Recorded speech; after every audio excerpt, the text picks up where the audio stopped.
Hello everyone, स्वागत है आपका आज की अगली नई वीडियो में। आज की वीडियो में हम बात करेंगे विज्ञान कक्षा 10 जो यूपी बोर्ड या अन्य बोर्ड की अगर आप परीक्षा की तैयारी कर रहे हैं तो आज आपके लिए वीडियो काफ़ी इंपॉर्टेंट होने वाली है। तो वीडियो आप देखिए पूरे अंत तक, और वीडियो देखने से पहले आपसे रिक्वेस्ट है कि चैनल पर नए हैं तो चैनल को सब्सक्राइब करें।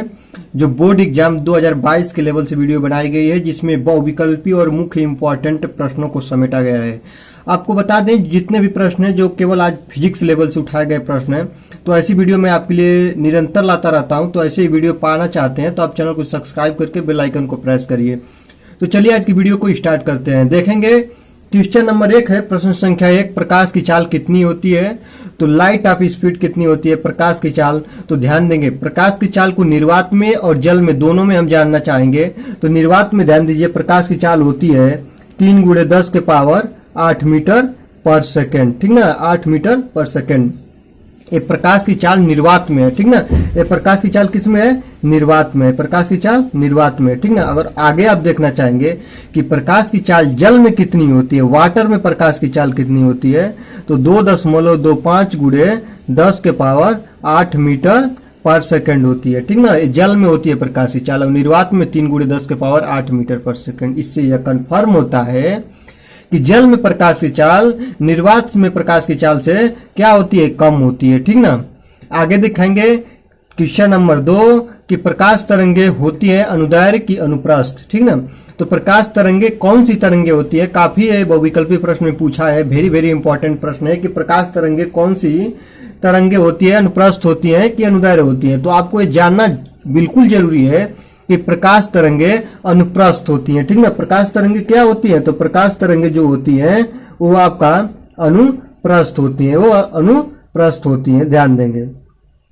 आगे देखेंगे किस रंग के प्रकाश का प्रकीर्णन सबसे अधिक होता है? तो किस रंग के प्रकाश का प्रकीर्णन सबसे अधिक होता है? तो ध्यान दीजिए आपको बता दें जो आपका स्पेक्ट्रम बनता है, रेनबो बनती है जो विबग्योर VIBGYOR के रूप में बनता है, ध्यान देंगे। तो उसमें जो सबसे ज्यादा प्रकीर्णन मतलब जो अपने मार्ग से सबसे ज्यादा मुड़ जाती है उसी का प्रकीर्णन सबसे ज्यादा होता है। तो कौन अपने मार्ग से सबसे ज्यादा अधिक घूमती है? तो आपका रंग है बैगनी, ध्यान देंगे। वो रंग आपका क्या है? बैगनी है, वो रंग आपका बैगनी है, ठीक ना। और बैगनी रंग के प्रकाश का प्रकीर्णन सबसे अधिक होने के कारण ही आकाश का रंग कैसा दिखाई देता है? नीला दिखाई देता है, ब्लू कलर दिखाई देता है, ठीक ना।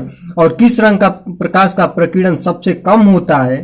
तो सबसे अधिक आपने देख लिया बैगनी का अधिक होता है। लेकिन अगर बात कर लेंगे आप लाल की, तो लाल का क्या होता है? सबसे कम होता है, लाल का सबसे कम होता है, ठीक ना। बैगनी का सबसे अधिक होता है और लाल का सबसे कम होता है, इसको भी आप ध्यान देंगे। आगे देखेंगे किस प्रतिबिंब को पर्दे पर लिया जा सकता है? ध्यान दीजिए सबसे पहले आपको बता दूं कि प्रतिबिंब 2 प्रकार के होते हैं, वास्तविक प्रतिबिंब और आभासी प्रतिबिंब, ठीक ना।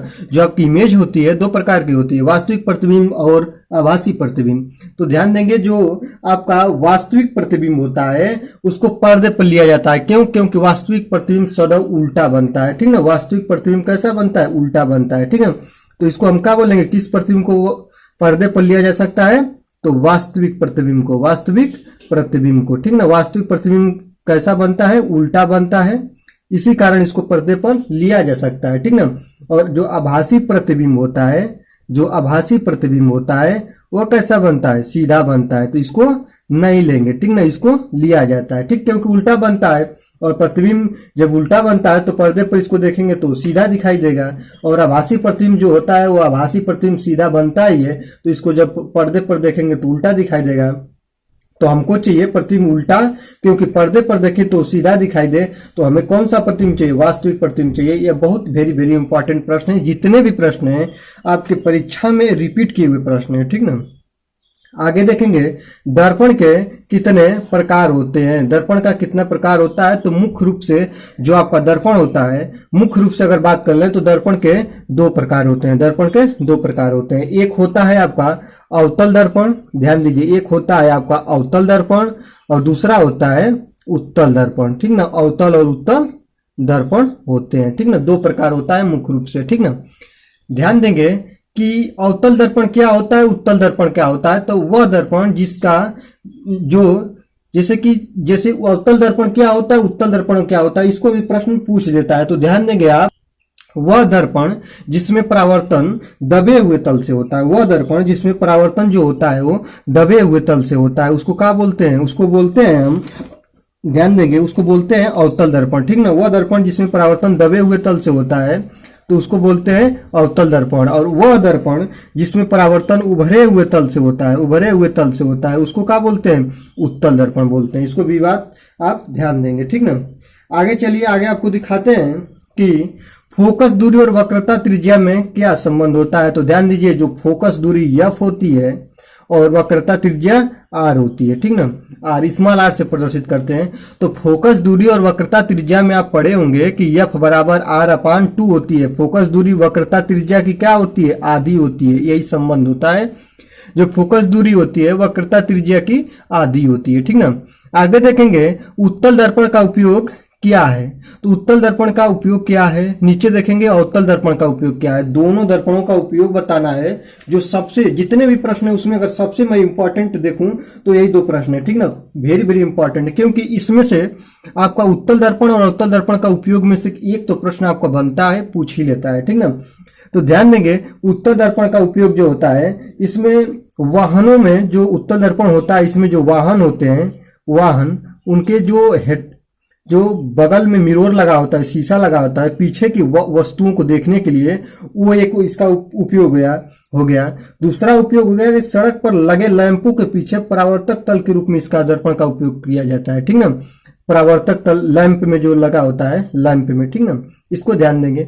आगे देखेंगे कि अवतल दर्पण का उपयोग क्या है। तो अवतल दर्पण का उपयोग जैसे कि आप मान लीजिए दाढ़ी बनाने में करते हैं, दाढ़ी बनाने में करते हैं, और डॉक्टर करता है जो जैसे नाक, कान, गला आदि का देखना होता है, तो उसमें भी वह अवतल दर्पण का उपयोग करता है, ठीक ना। अवतल दर्पण का उपयोग करता है। आगे देखेंगे, आगे आप देखेंगे कि विचलन कोण का सूत्र क्या है। आगे देखेंगे 9 नंबर है कि विचलन कोण का सूत्र काफी इंपॉर्टेंट है। तो विचलन कोण आपका प्रिज्म में मिलता है। तो प्रिज्म में ध्यान दीजिए, विचलन कोण का जो सूत्र होता है आपका, विचलन कोण का सूत्र होता है, यहाँ पर देखिए मैं लिख रहा हूं, n बराबर साइन ए प्लस डेल्टा यम बटा के 2 पूरे के बटा साइन ए अपान के 2। ये आपका सूत्र होता है, n बराबर साइन ए प्लस डेल्टा एम बटा के 2 और पूरे के बटा साइन ए अपान 2। ये होता है विचलन कोण का सूत्र, ठीक ना। ये वाला जो विचलन होता है डेल्टा एम और साइन ए अपान 2, इस विचलन कोण का सूत्र होता है। काफी इंपॉर्टेंट है, बहुविकल्पी में भी कई बार रिपीट प्रश्न है, इसलिए मैंने इसको समेट लिया। n बराबर साइन ए प्लस डेल्टा एम बटा के 2 पूरे के बटा साइन ए अपान 2। अगला देखेंगे 10 नंबर, प्रकाश का विक्षेपण क्या होता है। ध्यान दीजिए, प्रकाश का विक्षेपण, प्रकाश को जैसे इसका मैं प्रकाश का विक्षेपण का मैं डिफाइन करना चाहूं तो प्रकाश को अपने अवयवी रंगों में विभक्त होने की घटना क्या कहलाती है? प्रकाश का विक्षेपण कहलाती है, ठीक है। और आगे इसमें देखेंगे जो प्रकाश का विक्षेपण होता है वो VIBGYOR इस रूप में होता है। तो कैसे होता है, जैसे देखिए आर का full form red, orange, yellow, green, blue, indigo, violet, ठीक ना। इसी कलर में जब प्रकाश बट जाता है तो इसी को प्रकाश का विक्षेपण कहते हैं, ठीक ना। तो जो आर होता है सबसे ऊपर होता है, क्योंकि इसका जो विचलन मान होता है या कम होता है, ठीक ना। तो आर अपने जगह से कम विचलित होता है, इसी कारण जो रेड कलर की सिग्नल बनाए जाते हैं, ठीक ना। लाल रंग का जो अपवर्तन होता है, प्रकीर्णन होता है, सबसे कम होता है, ठीक ना। आगे देखेंगे प्रकाश का तरंग दैर्घ्य कितनी होती है। काफी वेरी वेरी इंपॉर्टेंट प्रश्न है, कई बार इसका रिपीट हुआ है कि प्रकाश का तरंग दैर्घ्य कितना होता है। तो जो प्रकाश का तरंग दैर्घ्य होता है वो आपका होता है 3900 एंगस्ट्रॉम से 7800 एंगस्ट्रॉम, ठीक ना। इसको देखिए, इसमें एक मामला फंसता है या कहीं किसी बुक में ये आपका 4000 एंगस्ट्रॉम से 7800 एंगस्ट्रॉम दे दिया है, ठीक ना। तो जो आपका बिल्कुल सही है, हम देखें बिल्कुल सही है, जो साक्ष्य के आधार पर माना गया है 3900 एंगस्ट्रॉम से 7800 एंगस्ट्रॉम। इसको ध्यान रखिए, अगर कहीं ने 4000 दिया है तो उसको भी ध्यान रखिए, लेकिन जो आपका बिल्कुल सही करेक्ट एग्जिट मान है 3900 एंगस्ट्रॉम से 7800 एंगस्ट्रॉम होता है, ठीक ना। ध्यान दीजिए कि एंगस्ट्रॉम बराबर 10 के पावर 10 मीटर होता है, ठीक ना। एक एंगस्ट्रॉम बराबर होता है 10 के पावर 10 मीटर होता है, ठीक ना। इसको भी बात आप ध्यान दीजिए। आगे देखेंगे कि दर्पण का सूत्र क्या होता है। लेंस के लिए एक सूत्र होता है, दर्पण के लिए एक सूत्र होता है, काफी चर्चित सूत्र हैं।